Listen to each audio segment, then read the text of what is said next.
Hi, everyone.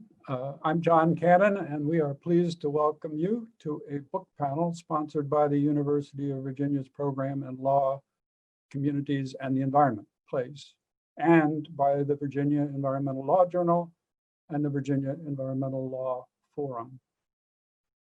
Our panel will discuss an important new book, Reviving Rationality, Saving Cost-Benefit Analysis for the Sake of the Environment and Our Health.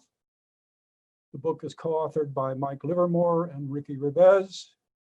Mike and Ricky are with us to respond to questions about the book from our guests, Amy Sinden and Jonathan Adler. So this is a very distinguished panel, and I'm at real risk of running out of superlatives in this introduction. So I'll try to make it short and we'll get quickly to the meat of the matter.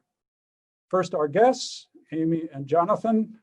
Amy is the James E. Beasley Professor of Law at the Beasley School of Law at Temple University. She has written widely on cost-benefit analysis in policymaking and has twice had her articles selected as among the best environmental articles of the year. She sits on the board of directors of the Center for Progressive Reform. Jonathan Adler is the Johann Verhey Memorial Professor and the Director of the Coleman P. Burke Center for Environmental Law at the Case Western Reserve School of Law.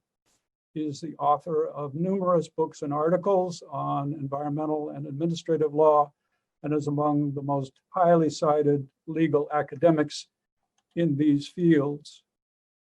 To our authors, Revesz is the Lawrence King Professor of Law and Dean Emeritus at the New York University School of Law. He has published many highly cited books and articles advocating for protective and rational climate change and environmental policies. Ricky leads the Institute for Environmental Integrity at NYU, which works to improve the quality of government decision-making. Ricky's co-author, my esteemed colleague here at the University of Virginia School of Law, is Mike Livermore. He is the Edward F. Howery Professor of Law. And like our other panelists, he has published numerous articles in major law reviews and journals on environmental law and regulation, and has also undertaken work in diverse other fields, including computers, computational analysis, and neurology as it relates to environmental valuation and decision-making. He was the founding executive director of the Institute for Policy Integrity and remains a senior advisor to the Institute.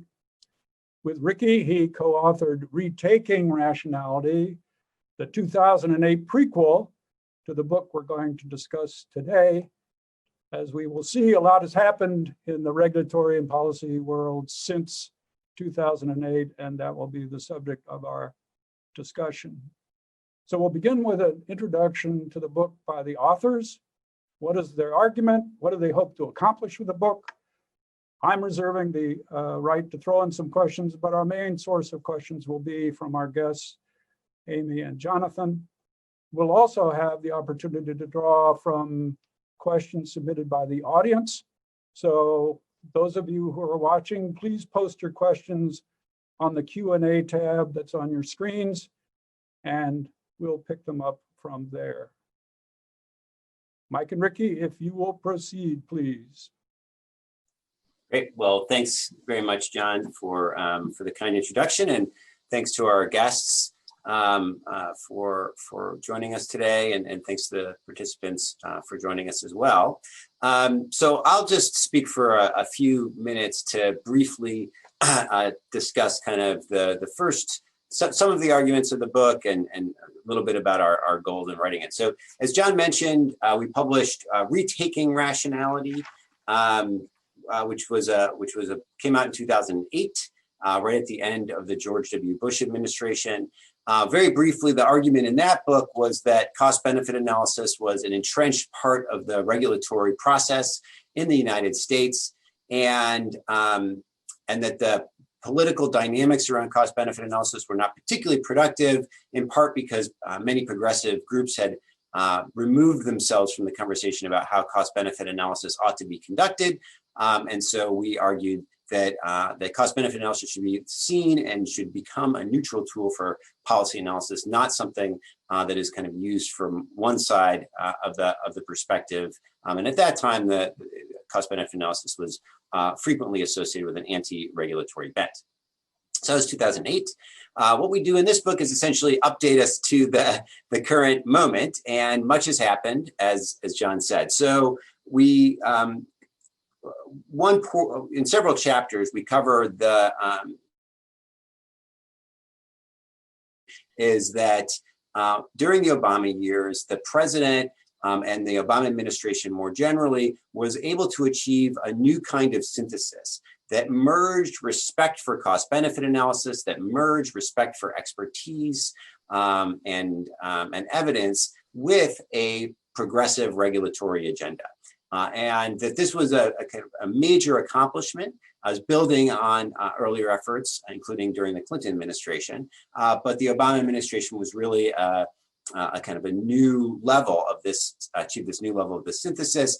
And over the course of the 8 years of the administration, many important rules that protected the environment, public health, that served to stabilize financial markets and the like were adopted, that frequently those rules were supported by strong cost-benefit analyses, that generally they had substantial net benefits. And so this is what happened during the Obama years. We also detail in the book the reaction of some opponents of the Obama administration to this synthesis. And part of what we argue is that opponents of the administration, rather than acknowledging the cost-benefit analysis was the terms of the conversation, and then debating various particular questions or regulatory policies or what have you, there was an attempt to shift the conversation away from cost-benefit analysis, costs and benefits, rationality, and regulatory decision-making, and towards other towards other terrain. So the administration was accused of engaging in a regulatory tsunami, or engaging in a war on coal, or adopting job-killing regulations. And these kind of rhetorical moves, I don't know how they were intended, but the effect is to take attention off of costs and benefits and put them onto some other politically salient issue. So one of the things that we do is kind of document this change, and then ultimately we spend these developments serve as the backdrop for the Trump administration. So the Trump administration comes into power in 2016, and part of what we do in the book as well is document the many abuses of cost-benefit analysis during that time. Ricky, you're muted. So I'll take it from there. So the middle part of the book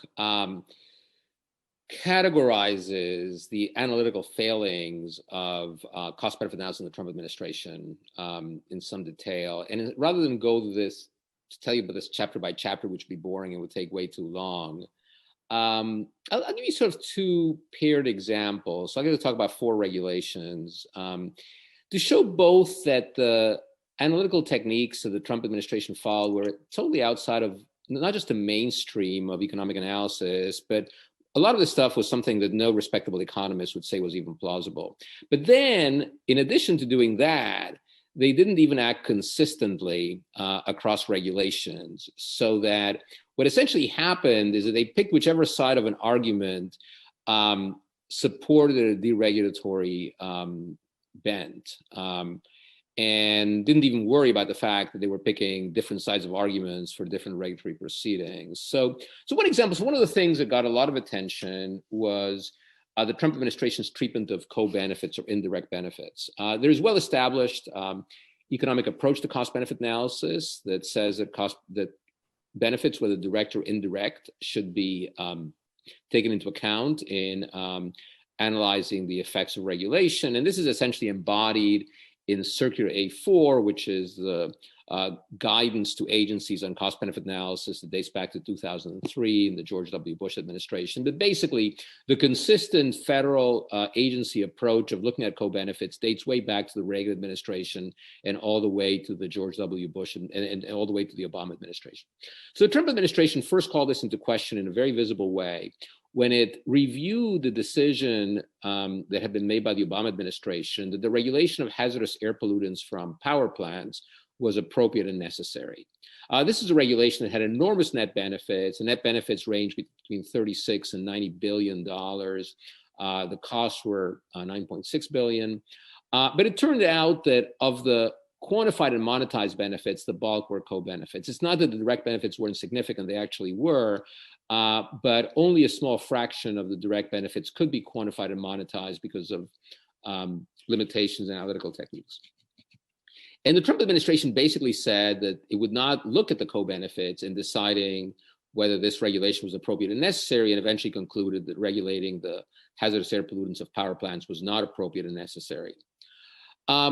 So you might think, and they've said other things in other contexts, including the proposed, there's a proposed regulation, the proposed rule on how to do cost-benefit analysis for clean air regulations by EPA, which also calls co-benefits into question. That rule hasn't been finalized, but the EPA administrator has indicated that he plans to finalize it before the end of the administration.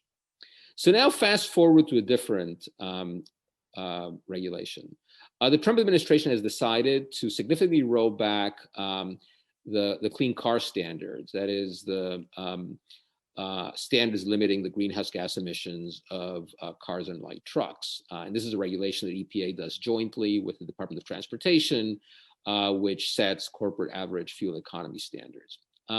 So here, I mean, the cost benefit analysis is truly terrible. I mean, down to like arithmetic errors, we don't have to get into that. But on the co-benefits issue, it turns out that the only way to come even close to plausibly justifying the regulation is by looking at co-benefits. And that's exactly what the Trump administration does.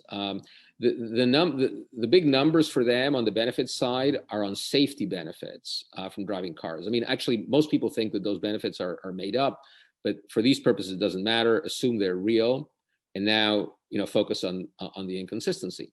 So here, from EPA's perspective, the safety benefits are definitely co-benefits because EPA doesn't have any jurisdiction to promote the safety of vehicles. I mean, EPA's only interest in this is in reducing emissions. That is the direct benefit under which this regulation is promulgated. And there's no question that that's the case. The Department of Transportation is only slightly more complicated. I mean, they actually do have a jurisdiction to regulate the safety features of cars, but not under the program under which the CAFE standards are set. The CAFE standards date back to the energy crisis of the 1970s, and they're designed to reduce our dependence on foreign oil.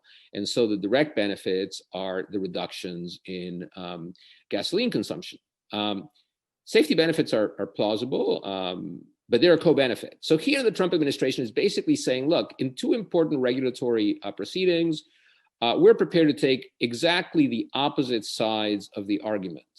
Embrace co-benefits when that helps deregulation, reject co-benefits when rejecting them helps deregulation. So they're both acting inconsistently with the received economic wisdom. No respectable economists would say that ignoring co-benefits is a good idea. They're acting inconsistently with the consistent regulatory practice of administrations of both parties going decades. And then they're not even doing it consistently. And I'll give only one other example. So this involves the use of transfer payments. Transfer payments is when when one party pays money to another party. Those typically for cost benefit purposes are not considered either costs or benefits. They're just transfers because basically, if one payment is a cost and the other receipt is a benefit, and they kind of cancel out. To the extent that the payment actually has incentive effects, so someone, as a result of having to make a payment, undertakes less of some undesirable activity, that is actually a benefit. But that's kind of like the change in behavior that comes from the transfer payment, not the transfer payment itself. The Trump administration decides to lower the royalties paid by companies extracting fossil fuels from federal lands. Main benefit it cites is savings to the companies extracting these fossil fuels. Not really even, acknowledging the fact that on the other side of these savings is a shortfall for the federal treasury. So first, it shouldn't have been counted as a cost or a benefit in the first place. That's inconsistent with well-established economic theory. No one would think it was a good idea. But if you were looking at it, you at least should look at both sides of the payment. I mean, the payment is going from one party to another, and they just look at one thing and they call that the benefit. Different proceeding. The Trump administration decides to weaken the protection for student borrowers defrauded by for-profit colleges and so on. What's the benefit there? The benefit there is the savings to the federal treasury. They sort of seem to overlook the fact that any money the federal treasury is saving is not coming to the defrauded student borrowers. And they also overlook the fact that in the other transaction, they thought that it was good for money to stay in private hands and not end up in the treasury, in the case of fossil fuel companies. Here, they think it's good for the money to stay in the treasury and not end up in private hands.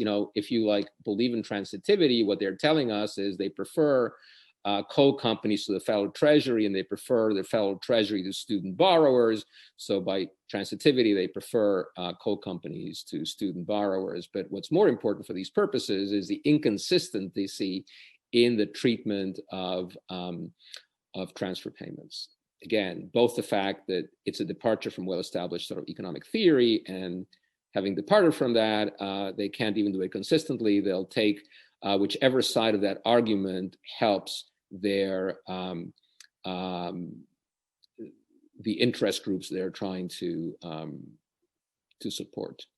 So I'll stop there, but there are 6 chapters. We could talk a lot about these failings, but I hope this gives you a sense of how out of kind of off the charts, bad and corrupt the analytical methodologies of the Trump administration have been. Okay, thank you, Mike and Ricky. And now we'll turn to Amy and Jonathan, and I would encourage Amy and Jonathan to focus on anything that you've heard from Mike and Ricky, but don't limit your kind of questions to that. I think anything is fair game within the broad purview of cost-benefit analysis and public policy decision-making, as we've seen it recently, or as we might see it going forward. So Amy, we'll start with you. Thanks so much, John and Mike and Ricky. I really am flattered that you guys thought about me for this panel. I have long been a fan of Mike and Ricky's work and the work of the Institute for Policy Integrity. Mike and Ricky's last book, The Retaking Rationality, is in a prominent place on my bookshelf, and I have to say I often pull it off the shelf to refer to it for various things that I'm writing. And that's not something you can say about every book on my bookshelf. And I'm sure that the same will be true of this book as well. It's really, really a rich and important contribution to the literature. There's 3 sections in the book, 1, 2, and 3. And Ricky just did a nice job describing section 2. And let me just say, I really have no quibble with section 2. You have really carefully, painstakingly documented all the hypocrisy, the dishonesty, the downright absurdity of the Trump administration's approach to regulation. And you've really done a great service by so thoroughly documenting those failures. In my view, the more controversial aspects of your book are part 1, about what came before Trump, and part 3, about what should come after Trump, where we go from here. And so I have, to start us out, I have a comment and then 2 questions, a broad question and a much more specific question. The comment, I was particularly struck in part 1, in which you're describing kind of what happened in the 80s, 90s, early 2000s. This section was just almost dripping with nostalgia for a bygone era. These halcyon days when the regulatory system existed in this happy equilibrium. We had the left pushing for more stringent regulation and the right pushed back, and O'Wira was there as the referee, keeping us on the consensus path of rational regulation. And our hero cost benefit analysis was there to provide the guardrails that kept us headed down the middle of this road and kept the agencies making, in your words, sound policy choices that improve social well-being. Well, really? Sound policy choices? I have to say, when I look back at the 80s and 90s and early 2000s, I don't think sound policy choices. I think of Nathaniel Rich's piece in the New York Times a couple of years back, Losing Earth, about how we entirely dropped the ball in those decades and failed to address the most gargantuan, catastrophic externality the human race has ever confronted. I think about Ronald Reagan moving in 1981 and literally and figuratively ripping the solar panels off the White House roof. You know, the climate crisis is the biggest, most consequential, most disastrous externality the planet's ever faced. And the regulatory apparatus in those years did pretty much nothing. And of course, this is a classic externality, which is what you guys say is the sweet spot for cost-benefit analysis, the situation in which it works the best. So I have to say the omission of the climate crisis from that part of the story really kind of left me scratching my head. But my questions are on a somewhat related but separate point, also arising from largely from the first part of the book. Well, throughout the book, I see you equating cost-benefit analysis with rationality, reasoned, evidence-based analysis, expertise, playing by the rules, as though cost-benefit analysis has a monopoly on those things. But I never saw you explicitly defend this notion that cost-benefit analysis is rational, or explain why that is. I, as you know, think there's plenty of irrationality in the form of cost-benefit analysis that's practiced by the agencies in OIRA, even pre-Trump. But maybe more important, you never actually define what you mean by cost-benefit analysis. And you probably know this is a kind of a pet peeve of mine. I wrote an article about how this failure to define what we mean by cost-benefit analysis really kind of muddies the debate, because the term gets used to refer to a whole range of decision-making tools that are on a spectrum from informal, kind of a Ben Franklin style listing of qualitatively described pros and cons on the one hand, to a highly formalized method that's grounded in economic theory and tries to calculate the net benefits of a whole series of incrementally differing alternatives and identify the point of net welfare maximization. And you never really specify which type you're talking about. Now you do talk about your version of cost benefit being grounded in economic theory. You make multiple references to cost-benefit analysis measuring net benefits. And you're clearly defending the form of cost-benefit that's practiced by OIRA and the agencies pre-Trump, this is, under the executive orders and Circular A4. And all of that points, I think, to the notion that you guys are defending primarily a form of cost-benefit analysis at the formal end of the spectrum. But on the other hand, you also embrace the use of cost-benefit analysis in instances in which significant portions of the benefits can't be quantified. But there's a tension there. The problem is that formal and informal, or quantified and unquantified cost-benefit analysis are really two entirely different animals. If you can't quantify all the significant benefits, then you can't calculate net benefits. And if you can't calculate net benefits, you can't locate the point of net welfare maximization, and you can't mimic perfect free markets, which means at that point, your decision tool has really become unmoored from its justification in economic theory. Now, you might dismiss my question as trivial. You might say, Amy, you're just quibbling around the edges. Most of the time, this isn't a problem because most of the time we have the data and we can conduct a formal quantified cost-benefit analysis. But my response to that is that you're wrong. And the reason I say you're wrong is because I did an empirical study. I looked at 45, the 45 cost-benefit analyses that were associated with all the major rules issued by the Bush II and Obama EPA between 2002 and 2015, that 13-year time span.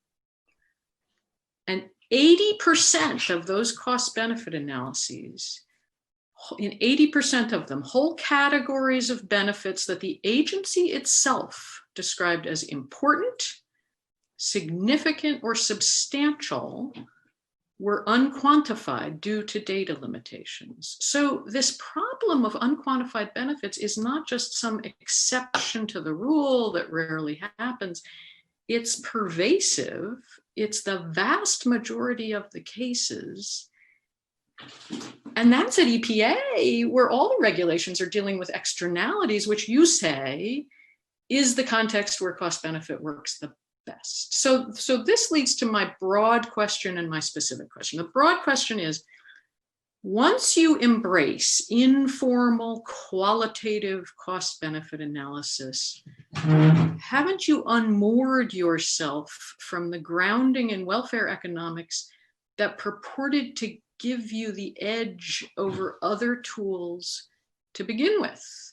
Or put another way, is an intuitive balancing really better at erecting guardrails around agency discretion and political influence than alternatives like cost effectiveness analysis, feasibility, health-based standards, multi-factor qualitative balancing, and informal costs are grossly disproportionate to benefits balancing, scenario analysis? And while we're talking about these alternatives, why are those alternatives so conspicuously absent from your book? Even though it's those alternative tools, not formal cost benefit analysis, that Congress has in almost every instance directed the agencies to use in the environmental statutes. So that's the general question. And then the specific question is, would you guys support a tweak to Executive Order 12866 that says to the agencies, do not calculate net benefits when significant benefits remain unquantified and monetized costs exceed monetized benefits? Right. Great. A general question going to the heart of Yes. the methodology that you rely on, and a more specific question relating to a tweak. And this Tweak. gets quite specific as we come up upon a new administration. Great. So thanks very much. And I think we will both have something to say about various elements of your questions and comments. So I'll just kind of get started, and then Ricky will chime in. I may leave the unquantified. I have something to say about that, but Ricky might want to go first on that stuff. But just to start with a couple of other pieces. So one, with respect to the nostalgia in the first section of the book, I mean, I think that's actually, in a sense, a fair characterization. It's all relative, right? And so these days, I'm feeling nostalgic. I mean, I've been feeling nostalgic for some time for an earlier period of time. Now, does that mean that everything was hunky-dory? No, for sure. And we do actually, in fairness, we say that. I mean, I think you can pick up a tone where we are certainly, in comparison to the Trump administration, we make pretty clear that we think that things used to be better. That's just kind of the view that we express in the book. I don't think the interpretation from there is that everything was great all the time. And if you kind of go back and look at, arguments we make in the first book, Retaking Rationality, we document a set of 8 cost benefit fallacies that had been, kind of growing into cost benefit analysis over the years. So that project is in part unearthing problems in cost benefit analysis that had arisen. So, so more broadly, we certainly have been critical of regulatory decision making in the past. It's just that, from a little distance, the stuff that we used to argue about maybe just doesn't look as terrible. Now, climate change. Climate change is a big issue. There's lots of very important issues that we have to address in our society. Climate change as an environmental issue is at the top of the list. And our regulatory system has done a terrible job. Congress has not been able to manage this issue either. Do I think that's because of a failure in cost benefit analysis? Not particularly. I think that there are things we can do in cost benefit analysis to ensure that we're doing a better job of counting the harms of climate change. But that's a big picture question. It's not entirely orthogonal to the project of the book, kind of addressing the politics of climate change. And we have a chapter that's devoted to climate change, and we've done a lot of advocacy on how to do climate change with respect to regulations, or how to do cost benefit analysis with respect to regulations that affect climate change. But ultimately, I don't think one should look to cost benefit analysis if the question is, why haven't we dealt with climate change? Okay, but that's kind of very broadly. Okay, so with respect, the one thing I will say with respect to the unquantified benefits is because you had a kind of there's two parts I took to your question, or two critiques. Again, we're very open and in policy integrities advocacy and in the book and in Retaking Rationality, we talk quite a bit about the importance of unquantified benefits. And one of the criticisms of this administration is that they've done just an atrocious job of addressing unquantified benefits. And so what I take to be a claim in your question is that if unquantified benefits are important, they represent if there are important categories of costs and benefits that resist quantification for technical reasons or a lack of data or whatever the cause is, that unmoors cost benefit analysis from its foundation in welfare economics. So I definitely don't agree with that. I think that I would just resist that. So welfare economics doesn't require quantification. It's not like part of what welfare economics demands as a moral theory, or I don't know that there's a version of welfare economics that requires specifically quantification.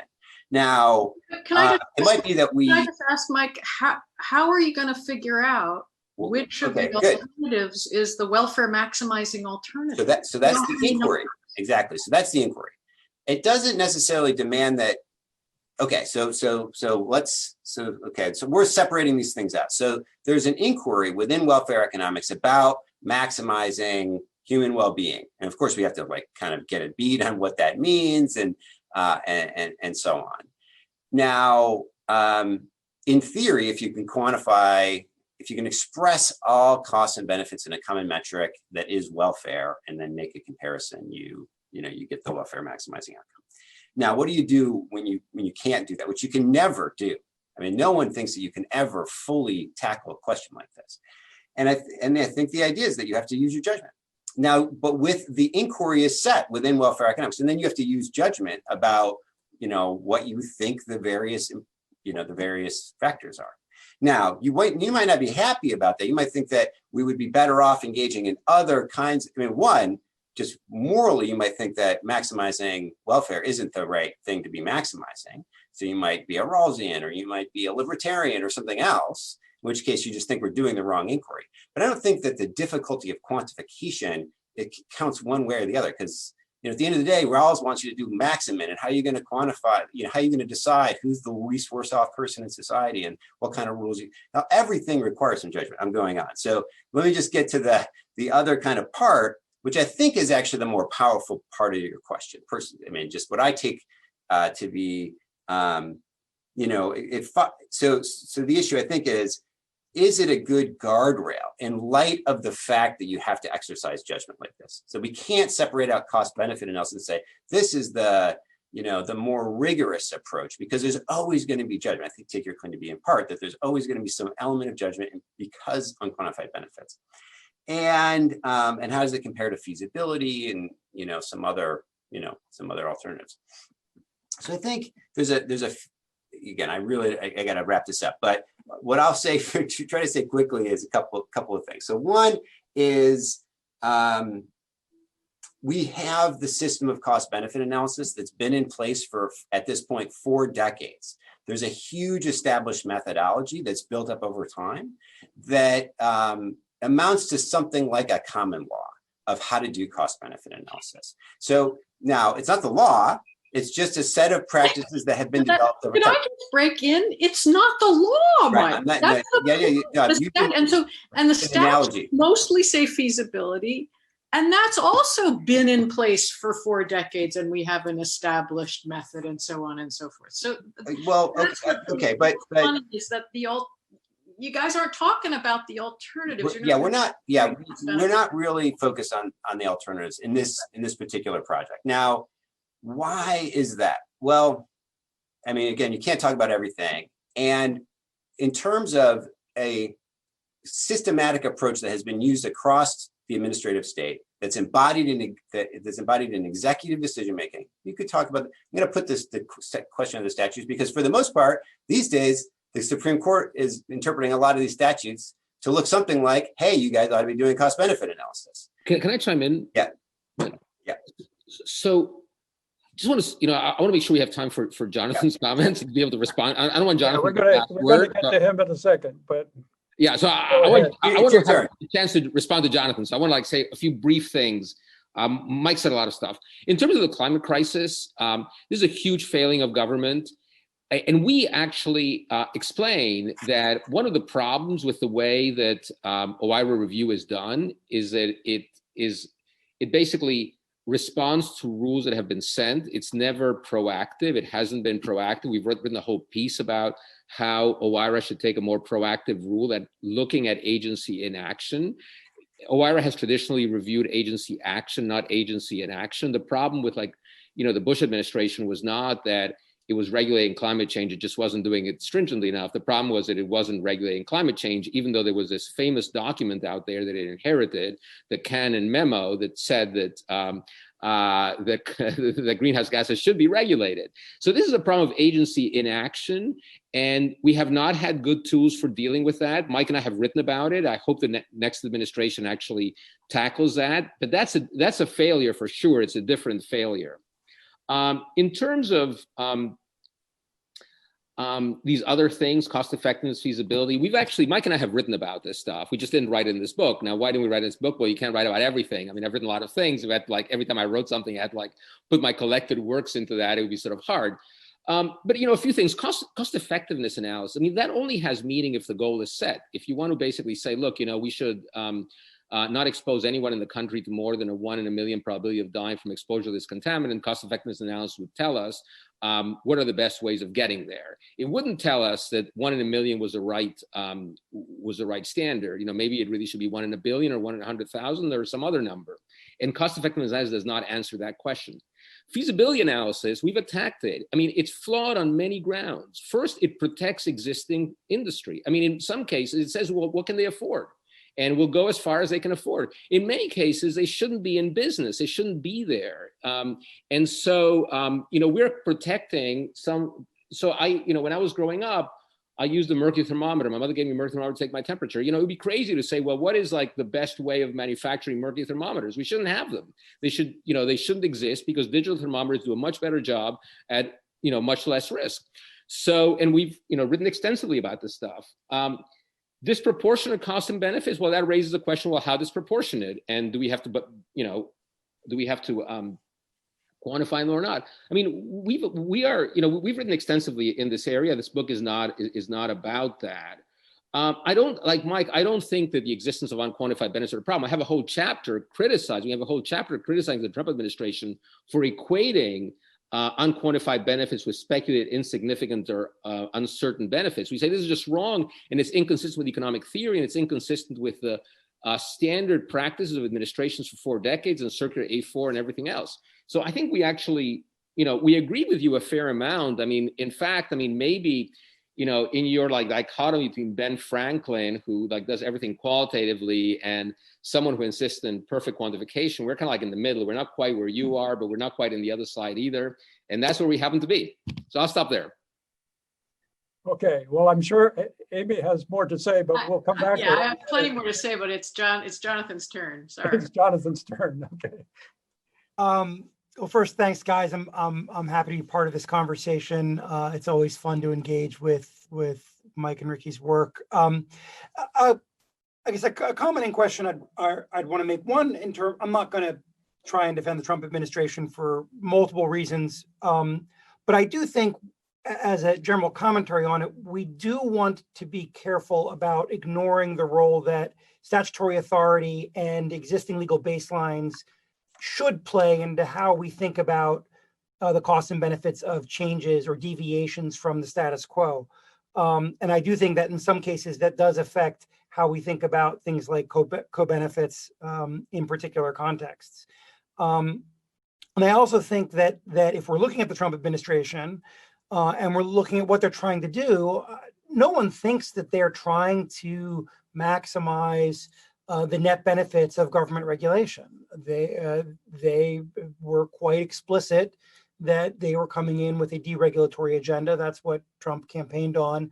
That's what they sought to do. Similarly, more progressive administrations historically have not come in saying, we're here to maximize the net benefits of regulation. They've come in talking about holding particular interests accountable for the harms they've inflicted upon society, or ensuring that certain folks pay their fair share and so on. And that's where I think ultimately the democratic and political accountability and legitimacy of a lot of regulatory interventions or deregulatory actions come from. The fact that they have been put before the voters in more normative terms. And that relates to a question that I have, which really goes to part 3 of the book, which is how you would like to see cost benefit used going forward, either in a Biden administration or in a hypothetical administration that you have the opportunity to advise. And that is is cost benefit analysis about the fine tuning of the sorts of regulatory interventions we make. So if Congress says control emissions from power plants, cost benefit analysis is going to help us think through that problem, or do you view it more as the determinant of what sorts of problems we should be focused on in the first place? And if it's the latter, is that something that there is A, legal authority for, and B, does that cause cost benefit analysis to, in some respects, jump the tracks? That is to say, leave the area where I think we would agree it has a lot of value added and helping us understand certain sorts of trade-offs, and overtake what, not to agree with Amy too much, but overtake what I think we might think of are ultimately normative questions about how we allocate risk, about how we allocate responsibility, about what we conceive of as the realm of voluntary choice versus the realm of governmental intervention. And if cost benefit analysis plays this larger role of figuring out, what should we be doing to maximize net welfare, is that, well, I guess my question is that what you have in mind for cost benefit analysis? And if so, is that something that can really be done within the existing statutory frameworks? Great question. So maybe I'll go first. I'll just address some things quickly to give Mike time, and then to give the audience time and anyone else who wants to say something. So statutory authority. Yeah, obviously statutory authority is very important, and agencies should not act inconsistent with their statutes. And if there ever was a statute written saying, in evaluating regulations, you should look at the direct benefits and ignore the co-benefits, that is what Congress intended, and that's what agencies should do. I don't know of any such statute.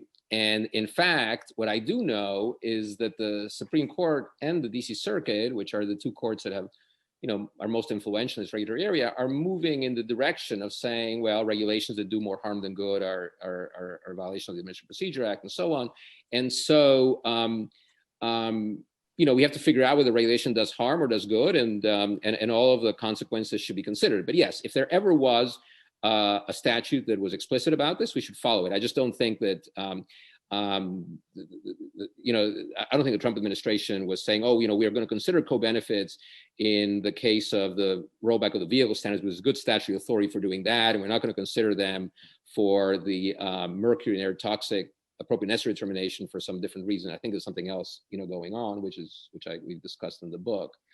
I don't think that cost-benefit analysis is answering the question of what action should a new administrations undertake. Every administration is going to come in, is going to have its priorities and so on, and it's then going to do things that are consistent with those priorities. But there is some obligation in what I take to be now the sort of accepted wisdom of the administrative state to look at the impacts of consequences. And actually in the environmental area, we really have to, because, you know, most pollutants are now no threshold contaminants. I mean, we now understand they're no threshold contaminants. So, you know, when we sort of believe there were thresholds, we say, well, you know, we're just going to try to be below the threshold, then we'll be able to get everyone full protection. We'll be really happy.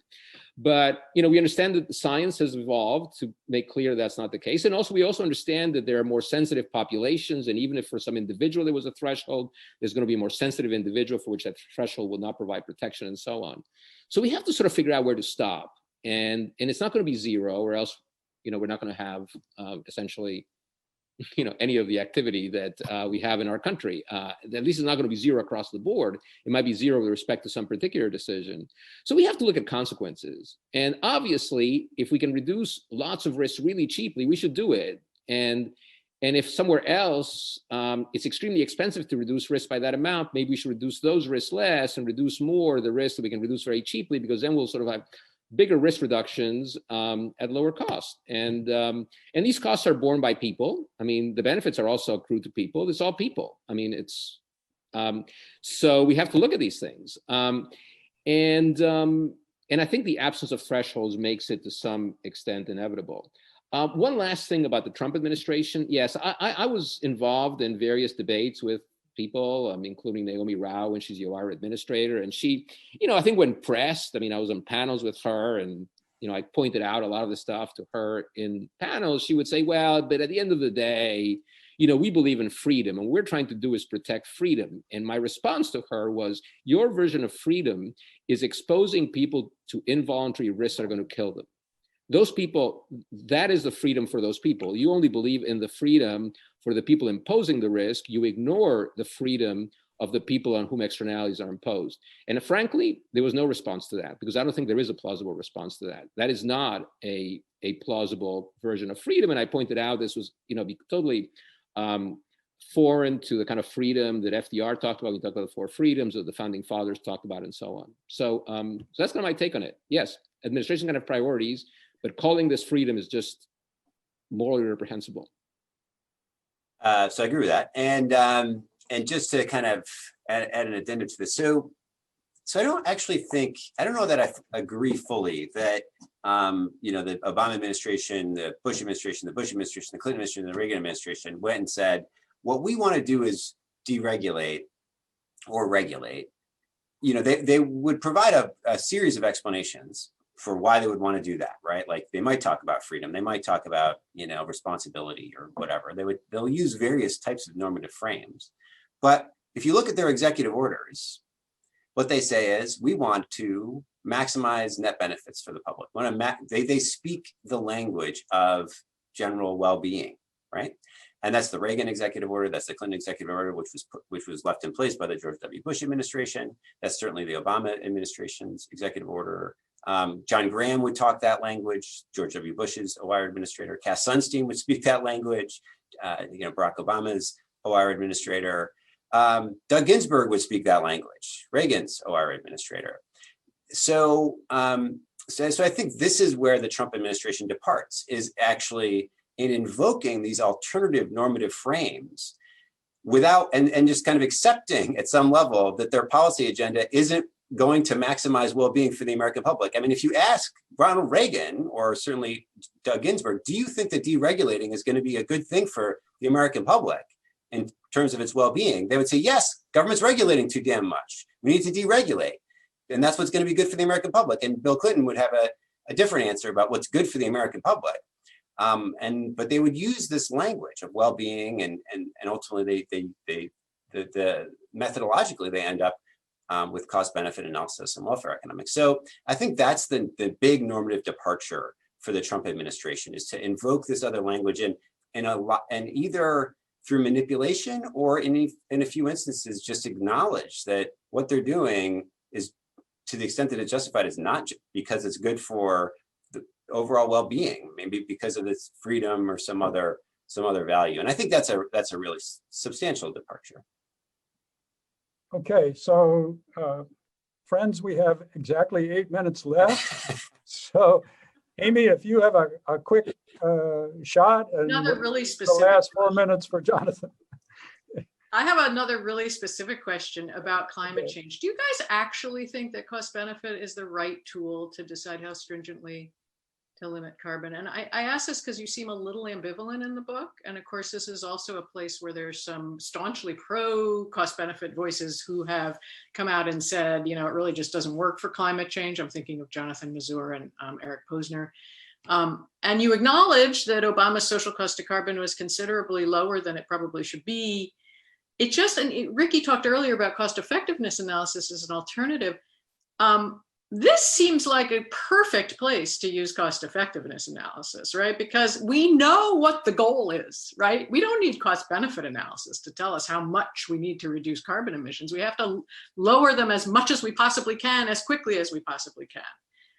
So why not do what the UK did at least a number of years ago and use cost effectiveness analysis to set a social cost of carbon instead of cost benefit analysis? Mike, go ahead. Sure. So look, if we were to set a cap in the U.S. or a carbon tax, a price on carbon, one way or the other, that was equal to a defensible social cost of carbon, that would be such a radical improvement over existing policy that I think any argument amongst people who care about climate change over whether it's like ideal or whether this benefit is included or not is counterproductive. I think that, there's many different analytic normative frames that one can apply to the question. I have ones that I like. But this is, sometimes philosophers refer to supervaluation. It's the idea that you can use different normative frameworks and you can get at the same answer. Torturing children for fun is bad. If you're a utilitarian, it's bad. If you're a Deontologist, it's bad. It's bad under many different normative frameworks. Reducing climate change or reducing greenhouse gas emissions to reduce climate change risk is justified under many, many different normative frameworks. And I think it is well justified under cost benefit analysis. And it's something I don't think we need to fight about it anymore. But I guess my concern is that Biden's going to tell the agencies to go back and do another social cost of carbon calculation. And it's a waste of time. We don't have time. It's like an angel's dancing on the head of a pin exercise when we know what the goal is. The goal is 2 degrees, unless it's 1.5 degrees. But we don't need to know the exact amount of damages from a ton of CO2. And we're wasting time if we spend time trying to figure that out, it strikes me. Do you have any further response? Well, for starters, lots of regulations have greenhouse gas impacts, either as directly or indirectly, and we have to figure out a way of analyzing those, at least if there's an executive order that requires the regulations that agencies perform cost-benefit analysis and justify the rules that way. And I think that the social cost of carbon process actually, I think, has been a very desirable process. I mean, I think it has brought attention to consequences and brought attention to how high the benefits are. I mean, we've written also extensively about how the Obama number was really a lower bound because a lot of things haven't been quantified, and I think that that's kind of an important thing. But Mike is totally right. I mean, if we had, for example, submitted the Clean Power Plan to the then existing social cost of carbon, we would have ended up with a much more stringent Clean Power Plan. The Clean Power Plan was actually leaving benefits on the table, even on the social cost of carbon. So if we sort of do this across the board and do it well, and we can certainly talk about the next steps, I actually think that one of the failings here, obviously, is Congress's inaction, and Congress's inaction hampers agencies. Agencies can get a lot done on the regulatory side, but they cannot get certain things done that Congress could do. And if Congress wanted to have a nationwide cap and enacted it, then that's what we would do.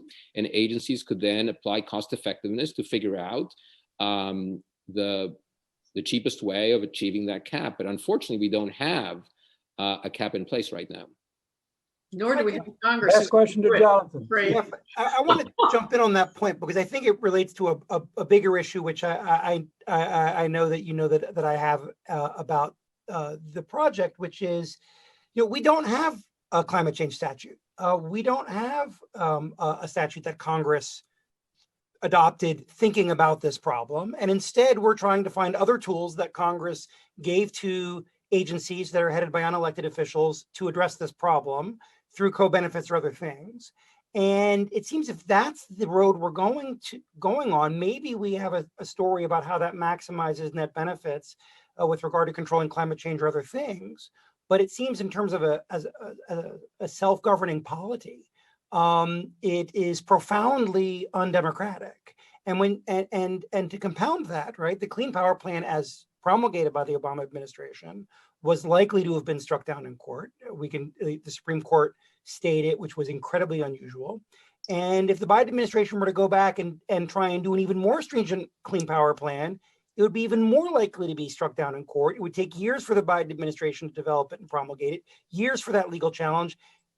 And in the end, probably nothing would get done. And doesn't that suggest that for a lot of these problems, rather than trying to perfect our way of quantifying the costs and benefits through an administrative process, shouldn't we spend more time focusing on how to have our more democratic institutions actually engage in the practice of legislating on the basis of the values that different groups and interests and constituencies have as a way of addressing our problems? I mean, it seems that at that macro level, you're moving chairs around on the deck of the ship when we should really be having these larger conversations, not in OIRA, not in the pages of the Federal Register, not in the DC Circuit, but in Congress. Yeah, well, look, legislation will clearly be a good thing. And we had a conversation about legislation during the Waxman-Markey period, and unfortunately, that legislation didn't pass.